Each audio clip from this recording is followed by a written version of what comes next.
ఇగో maths చేయడానికి మంచిగా రావాలంటే ఫస్ట్ ఏం రావాలి తెలుసా? మ్యాథ్స్ చదవడానికే రావాలి. సో నాతో పాటు మీరు ఇట్లా నోట్లో చదువుకోండి. Simplify x power a by x power b whole power a into x power b by x power A whole power a into x power a by x power A whole power b. So first ఏం చేసాము? Solution అని రాసాము. జీడి అంటే given that రాసి ఇది రాస్తాం. So ఇదే formula ఉంది సార్ అంటే a power m by a power n equals to a power m minus n. Signs మధ్యలోనే రాయాలి, దాని తర్వాత స్టెప్ రాయాలి.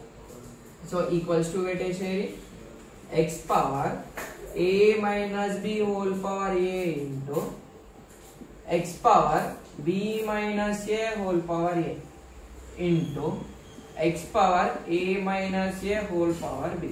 ఇగో చూడు, ఈడ కింద సేమ్ ఉంది, కింద సేమ్ ఉంది, పవర్లలో వేరే ఉంది. కింద బేస్ సేమ్ ఉంది, పవర్లలో వేరే ఉంది, రాసేస్తాం. సో ఈ ఫార్ములా ఎట్లుంది అంటే ఏ పవర్లలో ఎట్లా a power m whole power n equals to a power m. సరేనా? అప్పుడు ఏమవుతుంది?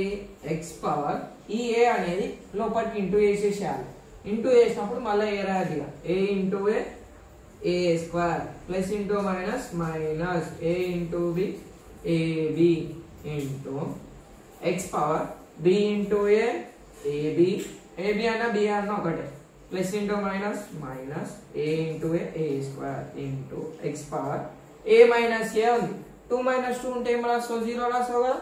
అట్లనే సేమ్ ఉండి సింబల్ డిఫరెంట్ ఉంటే 0 పెట్టేసేయాలి. Power B.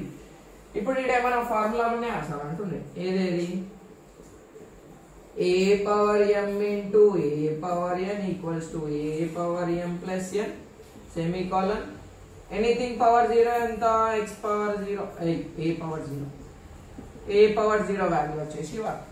ఒకవేళ మీకు మొత్తం ఎక్సర్సైజ్లు కావాలంటే కమెంట్ సెక్షన్లో పెట్టుని అవి ఇదే చేస్తాను. సరేనా? ఇప్పుడు ఇది వచ్చేసి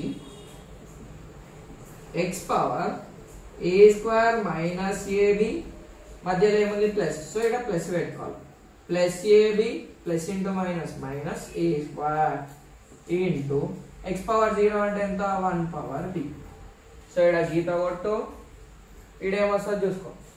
ఏ స్క్వేర్ ఈడుంది, ఇంకేమన్నా ఉంది, ప్లస్ ఉంది మైనస్ ఉంది, కటాస్తానా, మైనస్ ఉంది ప్లస్ ఉంది, కటాస్తానా. సో ఇక్కడ ఏం మిగిలింది? X power 0 into 1 power b ఎంత? 1 పవర్ 10 ఎంత? 1. అంటే 1ని 10 టైమ్స్ ఇంటూ చేయాలి, 1ని బి టైమ్స్ ఇంటూ చేయాలి. సో 1 వస్తుంది. సో 1 మళ్ళా ఏ పవర్ 0 అంటే ఎంత? 1 1 ఎంత? 1. సో ఇంతే సొల్యూషన్. లాస్ట్ ఏం రాదంటే దీనికి therefore సింబల్ పెట్టి ఇట్లా 3 బొట్లు పెట్టి ఈక్వల్స్ టు 1. ఇది కంప్లీట్ ఆన్సర్ అన్నమాట. ఇట్లా రాస్తే ఫుల్ మార్క్స్ వస్తాయి అంతే.